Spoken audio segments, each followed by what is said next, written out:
Chapter 5. Hannah walked home after her first day of school. It was only a few blocks, but it felt like miles, her feet heavy, her head heavier. She had done nothing but sit at a desk all day, but the effort of worrying what Mrs. Walters thought of her, whether the other students could see her face despite the scoop bonnet, or how she would ever amass enough courage to take it off. It had all been more exhausting than she could have imagined. Supper was ready when Papa came in from the building site. Hannah had made the batter for sourdough pancakes the evening before and left it to rest down cellar overnight. She fried slices of salt pork and cooked the cakes in the drippings and made brown sugar syrup as well. It was one of Papa's favorite meals. He might come up with 100 reasons why she shouldn't go to school, but his evening meal would not be one of them. "Everything all right today?" he asked as he forked up a bite from his second plateful of pancakes. He was hungry after a full day's work building the new shop. Hannah chose her words carefully. "I might need to catch up a little in arithmetic, but I'm ahead in every other subject." He said. He finished his food in silence. Then he looked at her closely. "Any trouble?" She shook her head, knowing that her anxiety and discomfort weren't the kind of trouble Papa meant. He was asking about trouble with the other students, the sort that came about because she wasn't white. If she were white, she wouldn't have to wear the bonnet. If she were white, she wouldn't have to ask about attending school. If she were white... Hannah could recall only one time in her life when she had wanted to be white. Back in Los Angeles, when she was around 4 years old, she had seen an older girl whose blonde hair was all ringlets and curls. Hannah had taken a skein of yellow wool from Mama's knitting basket and played with it in front of the big mirror on the shop wall. Draping the yarn over her head as she stared at her reflection, she had been more interested in the curl than the color. She kept trying to twist and twirl the yarn into ringlets so different from her own straight tresses. Then Mama had seen what she was doing. Without a word, she took the wool away from Hannah. She brought out a hairbrush and a fine cord of red silk. After brushing Hannah's shoulder-length hair, she plaited it carefully, weaving in the silk cord, then wrapping and tying it at the bottom of the braid. Standing behind Hannah at the mirror, Mama moved the braid to rest on Hannah's shoulder. Hannah saw the red silk cord against her black hair, both of them smooth and shining. From that moment on, Hannah never again wished for blonde curls. How she missed it, the feel of Mama's hands doing her hair. If she were white, she wouldn't be Mama's daughter, and she wouldn't have the same understanding of the precious knowledge that Mama had revealed to her a few weeks before she died. "I'm half-half too, just like you." Hannah didn't know a single person besides herself who was half Chinese and half white. Mama always said it made her special. When she was young, something about being half-half did seem gratifying. Their dinner might be bread or potatoes, or rice or noodles, Chinese style. There were always 2 kinds of tea, green and black. Hannah could speak both Chinese and English. Papa knew some Chinese way more than most white people, but Mama's English had been better than his Chinese.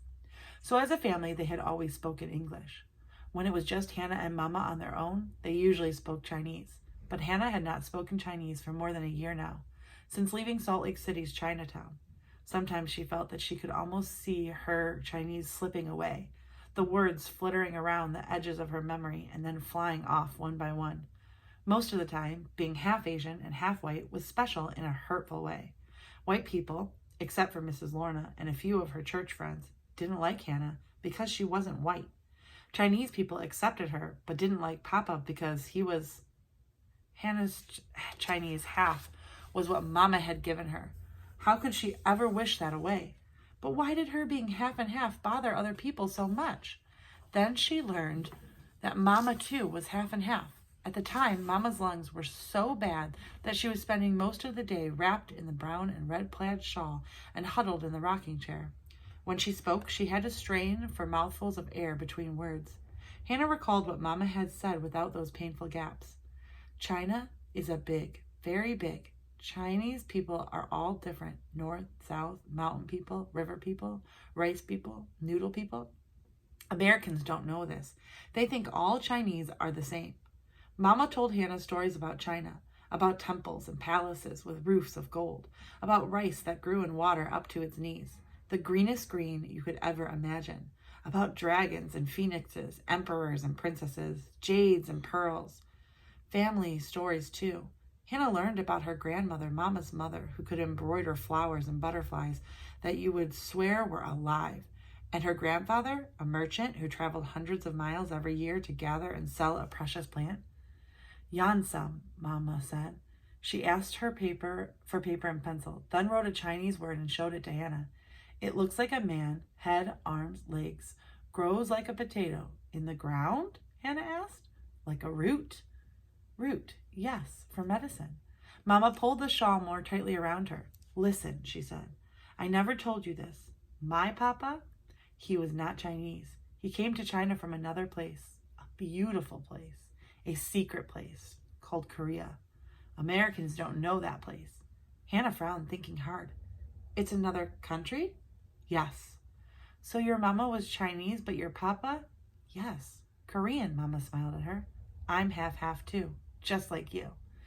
Then she told Hannah some Korean stories about the rabbit who lived in the moon and the turtle in the Sea King's palace.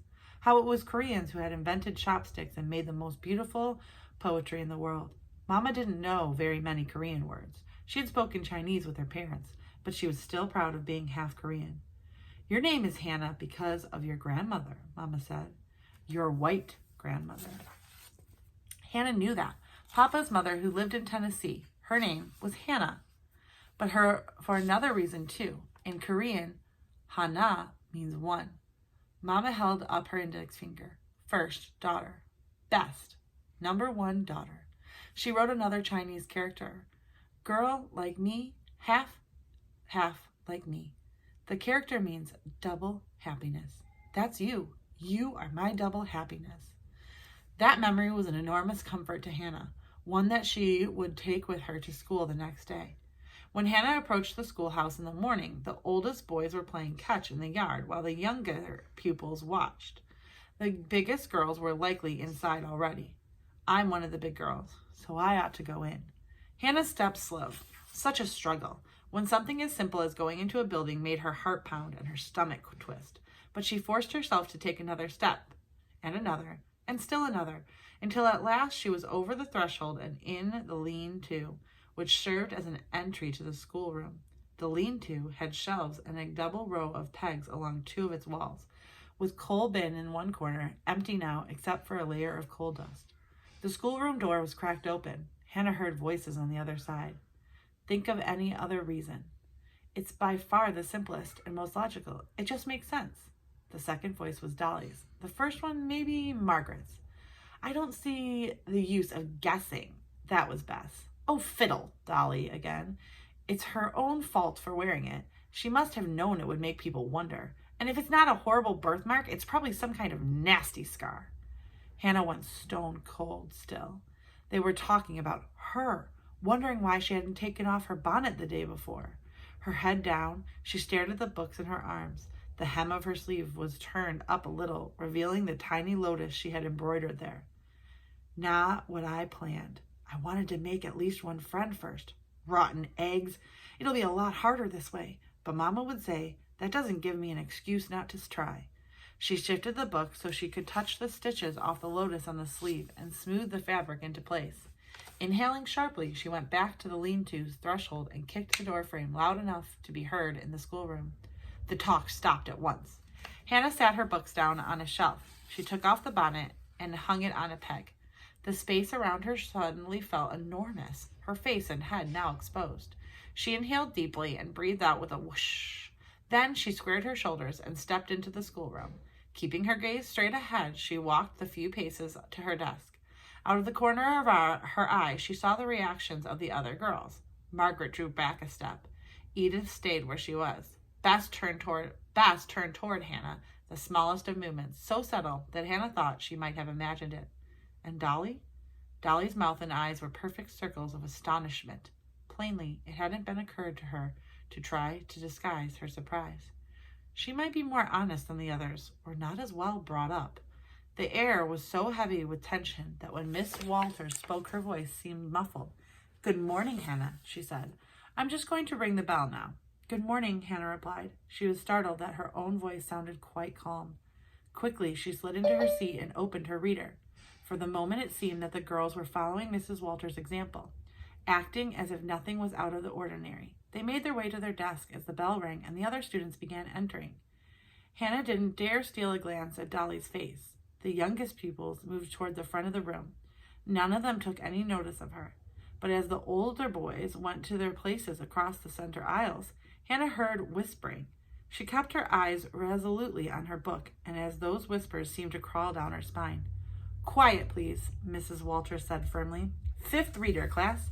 Please choose a selection and use it for your grammar lesson. Parse a sentence at the parse a sentence of at least 10 words on your slates. Fourth reader, class. Rise and come forward." She's not asking the fifth reader class to come in the front, which spares me having to stand up there. Miss Walters did not look in Hannah's direction, but Hannah sensed the most fragile of ties between them.